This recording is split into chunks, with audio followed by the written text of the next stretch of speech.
Será que se um deles abrir o bico, falar tudo, será como que funciona essas investigações? Será que alguém não está sabendo de alguma coisa que tenha sido falada? Será que não tem alguém olhando essas conversas? Será que a polícia sabe disso, velho? Teve uma vez que eu mandei umas mensagens que eu manquei, viu? Você sabe como funciona essas investigações criminais de organizações criminosas, de pessoas reunidas atrás de algum esquema? Fica conosco até o final deste vídeo, pois a gente vai falar com muita profundidade e abordagem técnica sobre este complexo assunto das interceptações telefônicas e dessas investigações criminais mais complexas. Olá, sejam novamente muito bem-vindos ao canal Penal Explicado. Meu nome é Erigon Ramos, sou advogado criminalista, especialista em investigações criminais de alta complexidade e advocacia criminal. E no assunto do vídeo de hoje, nós iremos abordar o complexo assunto das investigações criminais sobre as organizações criminosas. Como funciona este tema, como são feitas, como são prosseguidas essas investigações.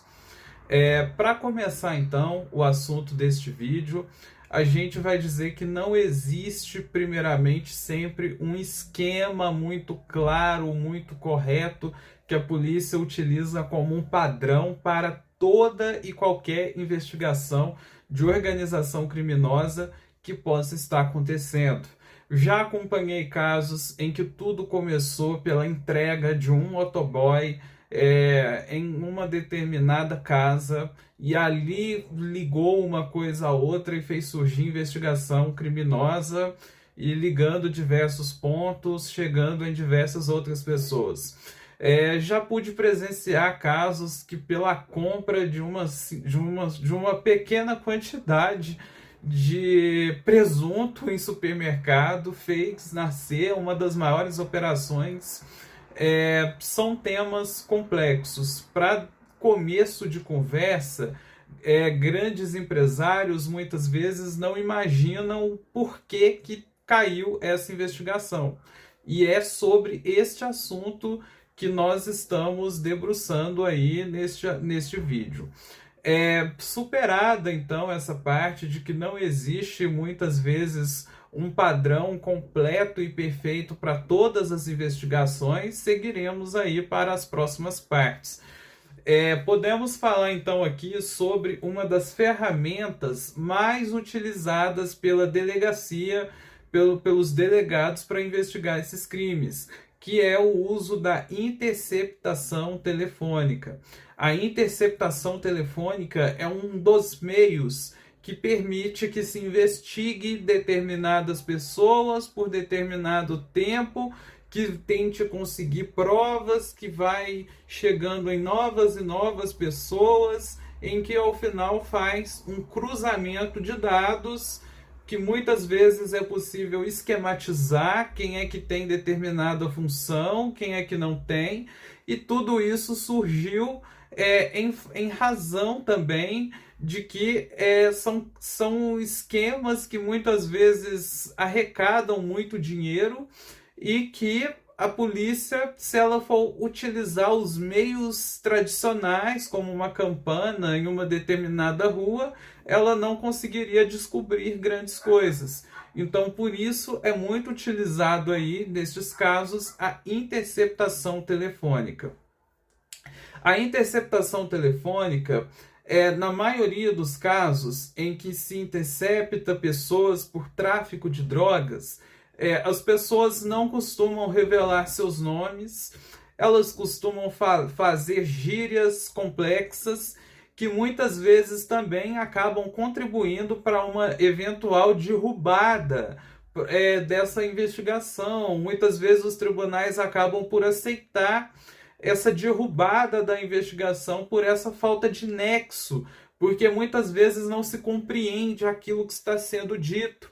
e às vezes surgem também incoerências entre aquilo que foi dito nas conversas e aquilo que foi provado, diferenças entre aquilo que realmente aconteceu.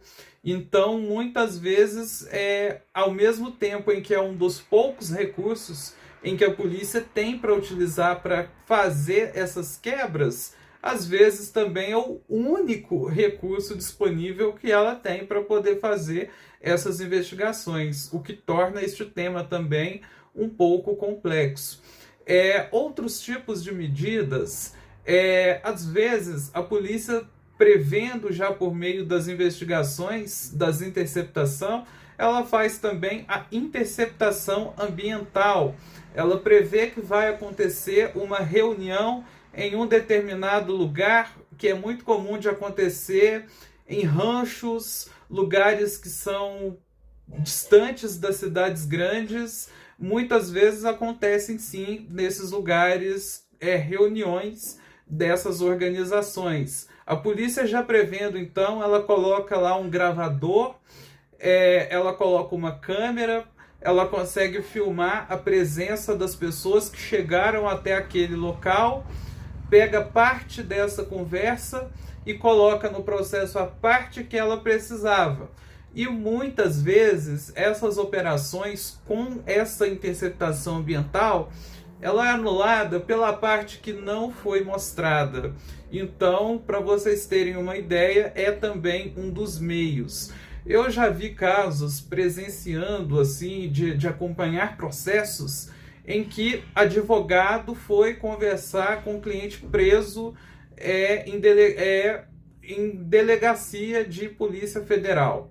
E dentro do próprio estacionamento em que ele sai, acaba de fazer a conversa, entra para dentro do carro, faz uma breve ligação, é interceptado pela PF e acaba também sendo preso na própria investigação. Então, são assuntos assim de tamanha complexidade. Para vocês entenderem também, algo que muitas vezes acaba anulando essas grandes operações é a falta de pedido fundamentado para procedência da interceptação. Explicando melhor, a cada 15 dias, delegado ele tem que fazer uma nova solicitação para ele ter acesso aos novos dados que estão sendo interceptados. Se ele fizer a mesma fundamentação padrão, isso acontece muito nestas operações. Se ele fazer a mesma interceptação padrão que ele sempre fez, há um risco muito grande de lá em cima esta operação também ser anulada, pois é exigido pelas jurisprudências majoritárias dos tribunais que essas interceptações elas têm que ser fundamentadamente pedidas com base à adequação do caso. Quando não é entregue em todos estes pedidos os motivos justos para se requerer essa prorrogação dessa interceptação, a mesma pode acabar sendo anulada. Outros casos assim investigados é sobre o sigilo dos dados bancários, em que através dessas interceptações é feito também pedido sobre dados bancários dos investigados. E sobre esses dados bancários, muitas vezes é possível conseguir transferências de um para o outro, e muitas vezes essas transferências bancárias acabam também sendo parte principal dos elementos de prova juntados pelo Ministério Público nessas investigações. E aí surgem também violações a direitos de privacidade. Muitas vezes essa quebra de dados bancários ela não é fundamentada da forma exigida, da forma como deveria ser entendida correta pelos tribunais superiores, o que também muitas vezes faz cair essas investigações feitas em maioria das vezes por polícias federais. Outro tipo também de prova muito utilizado são as provas digitais, que são feitas investigações em redes sociais, em que se faz uma extração de dados dos celulares das pessoas investigadas. É muito comum que, quando vai fazer essas investigações de celulares, de smartphones da Apple, por exemplo, a polícia precise mandar para outro país para que seja feita essa correta extração. Porque no Brasil, pelo que tem de conhecimento, não há lugares específicos que fazem aquela extração de dados completas.